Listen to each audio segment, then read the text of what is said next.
હું હાજી હું તો હાજો થઈ જાય બસ. પછી અચાનક એનું કોણ કરશે? હા, એનું કોણ અત્યારે હાજાનું કોઈ નથી કરતું. રોટલા દેવા હેલી વાત નથી ને કોઈ. નમસ્કાર દોસ્તો, હાલ અમે સુરતમાં છીએ અને એક એવા પરિવારને મળવા છે કે જે ખૂબ જ ખરાબ હાલતમાં પોતાનું જીવન જીવી રહ્યા છે. ઘરની અંદર 3 વ્યક્તિ છે, દાદા દાદી અને એમનો દીકરો. અને દીકરાની વાત કરું તો દીકરાને એક સાઈડ પેરાલિસિસ થઈ ગયું છે, ડાબી બાજુ, અને નથી હાથ કામ કરી શકતો તમે જુઓ તે પ્રમાણે, અને એક સાઈડનો પગ નથી કામ કરી શકતો.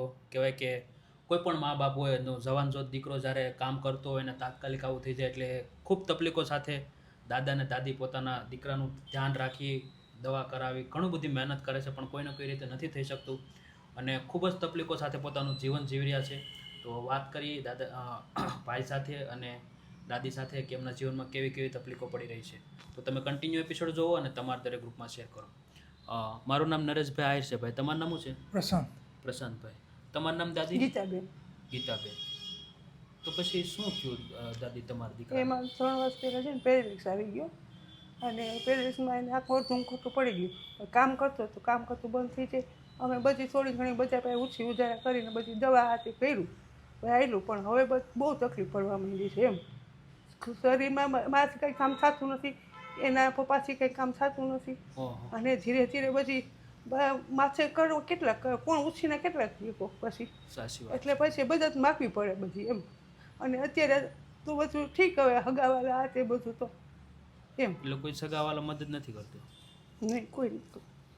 એની દાદી રડોમાં અમે તમારા દીકરા જેવા છીએ અને હું સમજી શકું એક જવાન જોત દીકરો જ્યારે કામકાજ કરતો હોય. એક હતો એ કામમાં એ પૂરું થયું એટલે કેવું થાય એમ.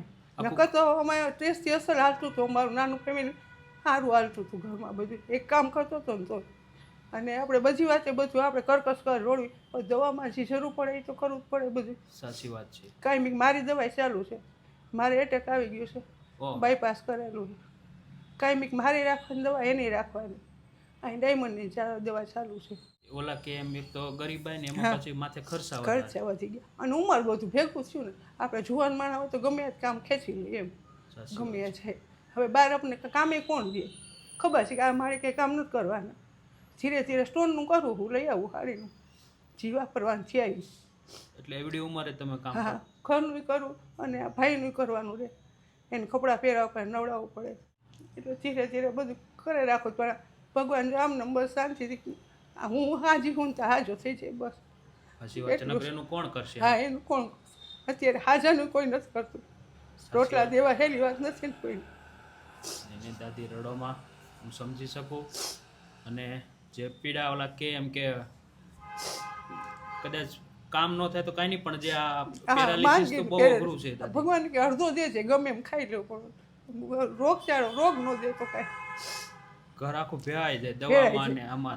બે છે ને, બે દવાવાળા રોગ વાળા. એને પપ્પાને એક થોડું ખારું હોય એ બી હળિયા પછી ઘરની બહારની હાલતા મને દાખલ કરવી પડે છે. ઓહો, હાલતા હું બીમાર પડી જાઉં. એટલે મારા દાદા એક કામ કરે બાકી આખું આવી રીતે આમ આની વચ્ચે વચ્ચે આંચકી આવી જઈશ બધી. પેરેલિસ તો છે જ, પણ આંચકી આવી જઈશ.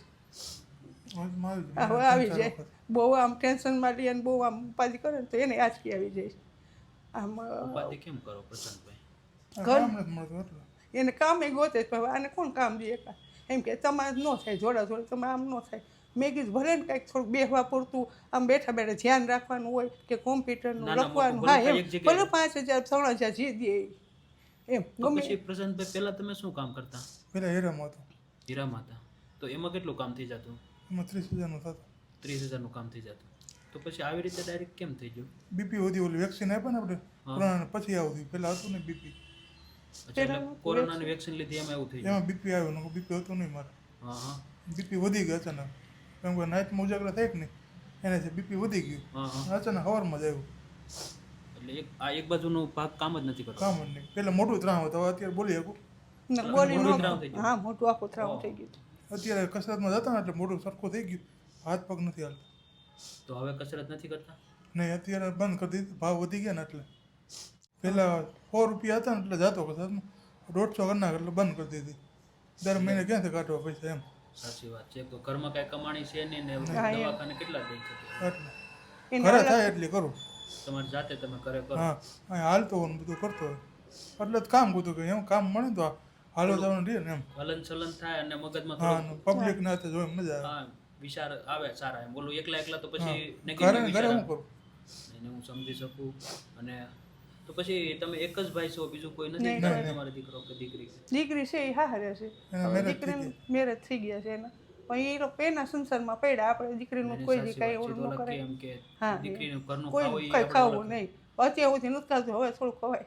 એને સાચી વાત આપણે દઈ તો નથી આવવાના, ખવાય નહીં એમ. સાચી વાત છે. નહીં દાદી, નકર જમાઈ ઘણી મદદ કરે કેમ નહીં, તમારું નહીં. સાચી વાત છે. ઓલામ કે કવાયાનું ખાઈને હા, ત્યારે એમ. આપણે શું કહું હા, આપણે 2-5 રૂપિયા દેવા પડે એમ બદલે દહીં તો ન છગીએ આપણે અત્યારે, પણ આપણે ખોટું લેવું નહીં કોઈ દી દીકરીનું. તો પછી તમારા પ્રશાંતભાઈ મેરેજ થયા હતા કે? મેરેજ થઈ ગયા હતા એને, થઈ ગયા. હા. પણ આને પેરેલિક્સ આવ્યો ને એટલે એ વહી ગઈ. એટલે પેરાલિસિસ આવ્યો તે હા જતા હા, તો રહ્યા. થોડોક ટાઈમમાં તો જ જતી રહી 2-4 મહિનામાં. પણ એ આ ખાટનામાં લગભગ 6 મહિના તો હાવ એમને હતો. ઊભો નથી થયો. ઊભોય નહીં, બધું સંડાસ પેશાબ બધું એને કોથારીમાં જ કરાવવું પડતું મારે. એને પપ્પાનું તો હું નાના આમ- છોકરાની જેમ હા, જેમ નાના જેવી રીતે છોકરા, તમે પહેલા હા. નાનો હતો ને હા, કેમ એવી એવી રીતે, રીતે હા, સાફ એવી રીતે જ કરતા. કરવું પડતું. આમ 2 માણસ છે, મારાથી એકલાથી ઉચકે નહીં. મારે રજીને બીમાર રહી એટલે 2 માણસ છે ને વળી એને સંડાસ બાથરૂમ આને તેને કરાવી, કપડાં પહેરાવી. નહીં, દાદી ખૂબ ધન્યવાદ કહેવો પડે. અને આ વસ્તુ એક માસ કરી શકે. બાકી મેં તો ઘણા પરિવારને મળ્યા હતા પેરાલિસિસ વાળા, તો કોઈ સગી પત્ની હોય તો પણ ધ્યાન નથી રાખતી, મૂકીને જતી રહી. અને ધન્યવાદ કહેવો પડે કે એક માતાને કે આજે તમે તમારા દીકરાને આવું છે તોય પણ એક નાનપણને કેમ નાનો હતો 6 હા, એ મહિનાનો રીતે હતો એને સાચું. એવી રીતે રાખતા, એવી રીતે રાખે તો જ મેં આવે. પહેલાં તો એને ખવડાવવું પડતું, ખાઈ નહોતું, મોઢું ત્રાહું હતું, એક હાથાનું ખવડાવવું પડતું. ધીરે ધીરે હવે થોડું ખારું થયું, ખાય છે બધું, એને કરી દેવાનું. દવા ટાઈમ ભાવ. મારે ક્યાંય હું ક્યાંય જાવ જ નહીં, એને ઘરે જ રહો. ઘરે જ ક્યાંય મૂકીને જઈ ન શકું એનો. હારા મોડા કામ એને મોકલું, હું રહું. મારા દાદા જાય. હા, વ્યવહારિકમાં ક્યાંક જવું પડે તો એને મોકલું. નહીં, દાદી સાચી વાત છે. એને ઓલા મૂકીને કેમ કે હવે જાવ એને લઈને હા કાલ હા, આસપાસ પાછી કે આજકીનું બીક નહીં, વધારે આજકીની. ઘરે હોય તો વાંધો નહીં, રસ્તામાં કંઈક આવે તો ઊભો ન કરો એમ. સાચી વાત છે. પણ ખબર ન આજકી એમ. એક વાર તો બાથરૂમમાં આવી ગઈ હતી ને તો હું એકલીને રાત થઈ કોણ નાને હું ઉપાડી શકું નહીં. દેગારો કર્યો ને એકદમ આંચકી ચાલુ બાથરૂમમાં. હવે કપડાં પહેરે નવડાવતી હતી ને આંચકી આવી ગઈ. એ લોકો બાયું ન આવે. પછી બાયુને કોઈ બોલાવે નહીં આપણે. બહુ તો તકલીફ પડી જાય દાદી. બહુ એટલે બહુ તકલીફ પડી છે. ભગવાનને કે બસ કે આનું હું જીવતી ને આને હાજો કરજે ને બસ. સાચી વાત છે. એટલે તો હું જીવ બળતી જઈશ આવ. ઠેઠ સુધી અહીંયા રહેવું એમ હા, એમ કે મારો દીકરો પીડામાં છે. પીડામાં છે. નહીં, દાદી રડોમાં હું સમજી શકું. તો પછી દાદી બીજી શું શું તકલીફો પડે જીવનમાં? એની તકલીફ અને ઘરમાં પછી આ પરિસ્થિતિ હવે આવી થઈ ગઈ એટલે બધી તકલીફ. આપણે કેટલી ચિંતા કરવી એમ. પૈસાની આ તે હાલો થોડું ઘણું કોઈ આપણે કાર્ડમાં કોઈ આવતું હોય એમાં દઈ જાય એમાં હાલે. હા. એના સેટ પહેલાં હતા ને બહુ સારા હતા, તિવારી ઘઉં ને ચોખા ને આ ને તેને એવું દઈ જાય, મદદ કરતા. અને તે એનું કામ હાલતું તો 12-13 હજાર પગાર એ હાલે. બરોબર. ધીમે ધીમે હલાવતા. કોકને કંઈક કોઈ કહે એટલે મદદ કરે એમ. એટલે પેલા જ્યારે જે શેઠ હતા એ થોડું ઘણું આપતા, પણ હવે કોઈ નથી હા, આપતું. ના ના એ સેટ એટલે તો ખાવા પીવાની તકલીફ પડે. હા. એની દાદી રડોમાં તમારા દીકરા જેવા છે ને, જે પણ અમારથી થઈ શકશે ને એટલી મદદ કરવાની કોશિશ કરશો ને દાદી? તો પછી મારા દાદાને કેટલું કામ થાય દાદી? એને 12,000 પગાર અત્યારે હમણાં રહ્યા છે હજી અઠવાડિયાથી. 12,000 માં આખું ઘર હા અપાવો. હા, એમાં 12,000, દવા આવી હા. જાય. બધું આવે. હા, દવામાં ને એમાં દવાની હોય કટકે લઈ પછી. હા. તો પછી દવાનો ખર્ચો કેટલો થાય દાદી? દવાનો મારે અત્યારે 2,000-2,000નો થાય દવાનો ખર્ચો, બરોબર. ક્યારેક એવું કંઈક હોય ને તો કોકને વાત કરી દવા દે છે હા. એમ. કે કોઈ મંદિરે જાય તો મંદિરે કંઈક વાત કરે તો એમ કે કોક મહિનાની દવાઈ આવી જાય. બરોબર. અને ક્યારેક આપણે લેવી પડે. બેયની પાછી રહીને એકને એટલે હોય તો બેયની થઈને પણ મહિને 4,000 ની હા દવા થઈ થાય. જાય. હા, એટલે બેયની ઓલા ભારે કેમ કે દવા કામ આવે. કરો કે ન કરો, મહિને 4,000 દવા તો લેવા દવાના કાઢવાના લેવાના છે. છે. પછી દાદી આજ જે રહ્યો છો એ તમારું પોતાનું ઘર છે ભાડે છે? એ અમારે છે ને ભાવડા ઘરના જેવું જ કહેવાય, કારણ કે ભાઈનું છે હા. એટલે ભાઈ છે ને ભાડું ઓછું રાખ્યું સાવ. એટલે એટલે, હા. આમ તો ભાડે જ છે. હા, ભાડે છે. કાંઈ એને સારું છે ભાઈઓને બધાને. તો કેટલું ભાડું લે દાદી? 4,000.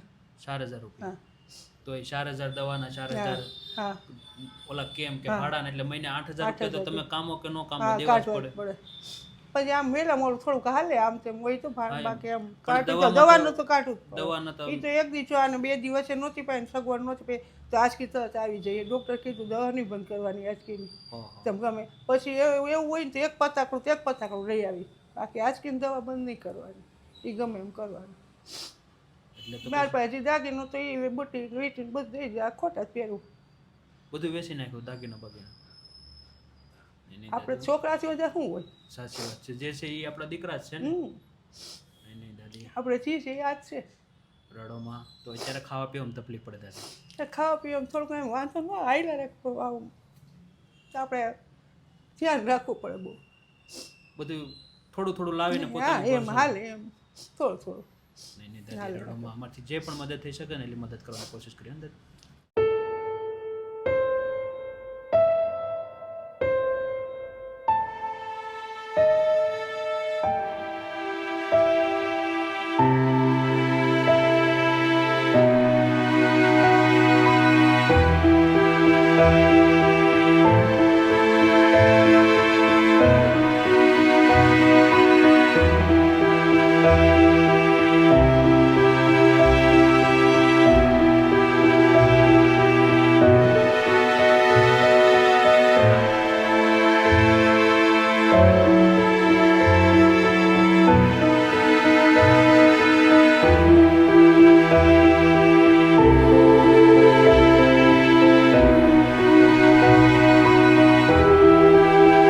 તો દાદી, તમારે જે પણ રાશન જોતું હતું બધું રાશન આવી હા દીધું? આવી ગયું આવી કેવું ગયું. લાગ્યું દાદી? ના સારું આવી ગયું બધું અમારે હમણાં હાલશે બધું નહીં, સારું નહીં, છે ચોક્કસ ચોક્કસ દાદી. અને અમારથી જે પણ થઈ શકે એટલી મદદ કરવાની કોશિશ કરી છે દાદી. આશીર્વાદ આપજો. હા બસ તમને હોવાને કરે હોવાને કમાણી બરકત દે નહીં નહીં, ચોક્કસ ચોક્કસ. અને ઉપાધિ કરોમાં દીકરો પણ તમારો વહેલા વહેલા સારો થઈ બસ જશે. થઈ જાય એટલે બસ અને આજની દાદી આ ખાસ મદદ છે નિલેશભાઈ ગોવિંદભાઈ દરજી, હા હા જે વડોદરાના છે અને એમના દીકરા તરફથી આ જે બધું રાશન આપવામાં આવ્યું છે.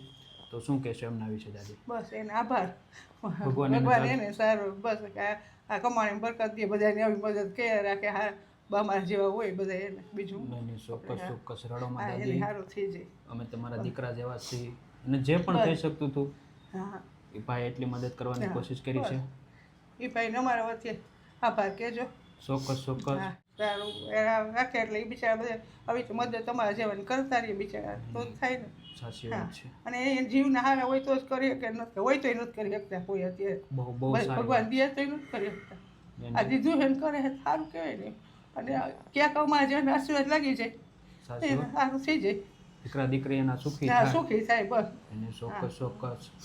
એને જાજુ આપે એને ભગવાન છોકરાઓને ખુશ રાખે બધાને એને ચોક્કસ ચોક્કસ દાદી. અને બસ દોસ્તો, તમે જોયું તે પ્રમાણે કે ઘણી બધી તકલીફો સાથે સમાજમાં આવા ઘણા બધા પરિવારો છે કે જે પોતાની શું કહેવાય કે સ્વાભિમાનને લીધે સમાજની પાસે કોઈને કંઈ પણ નથી શકતા અને કોઈની પાસે માંગી પણ નથી શકતા.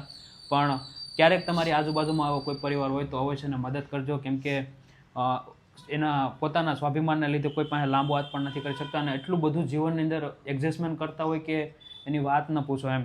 એટલે ખૂબ તકલીફો સાથે ઘણા બધા લોકો આવી રીતે પોતાનું જીવન જીવી રહ્યા છે. અને દાદા અને દાદી અને ભાઈ છે, એક એમનો દીકરો છે, પણ દીકરાને પેરાલિસિસ થઈ ગયું છે અને હવે તો થોડું ઘણું રિકવરમાં છે દાદી. હા પણ પહેલાં તો હાથ નથી હજી કામ કરતો હાથ નથી હા, થતો. એટલે કઈ કામ ન કરી શકે ને કોઈ કામ મળે ને તો સારું થઈ જાય કે થોડું ઘણું આપણે વાંધો ન આવે. એમ કસરત કરે આ કસરત કરે તે. કરાવવાનું હા નહીં. એટલે ભાઈ વ્યવસ્થિત રીતે કામ કરતા હતા પણ 3 વર્ષથી પેરાલિસિસ થઈ ગયું છે. એટલે ખૂબ તકલીફો સાથે દાદા દાદી પોતાના દીકરાને સાચવી રહ્યા છે. દાદી પણ એટલા બીમાર છે, બાયપાસ કરાવેલ છે, હાર્ટ એટેક આવેલો છે અને કહેવાય ને કે દવા ઉપર જ આખું જીવન જતું રહ્યું છે અને ઘણી બધી તકલીફો સાથે જીવન જીવી રહ્યા છે.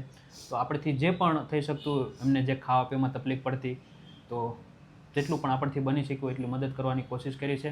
તો બસ આવી રીતે પ્રેમ સપોર્ટ આપતા રહેજો અને વિડીયોને વધુ વધુ શેર કરજો. અને ફરી વખત ખાસ થેન્ક યુ નિલેશભાઈ કે આજે તમારા દીકરા તરફથી જે આ પરિવાર માટે રાશન આવ્યું છે. Thank you so much. ભગવાન તમને ખૂબ જાજુ આપે, ખૂબ પ્રગતિ આપે અને બધી જ તમારી મનોકામના પૂરી કરે એવી માતાજીને પ્રાર્થના. અને બસ આવી રીતે પ્રેમ સપોર્ટ આપતા રહેજો. તો બસ પ્રેમ સપોર્ટ આપતા રહેજો ને વિડીયોને વધુ વધુ શેર કરજો. જય હિન્દ, જય ભારત.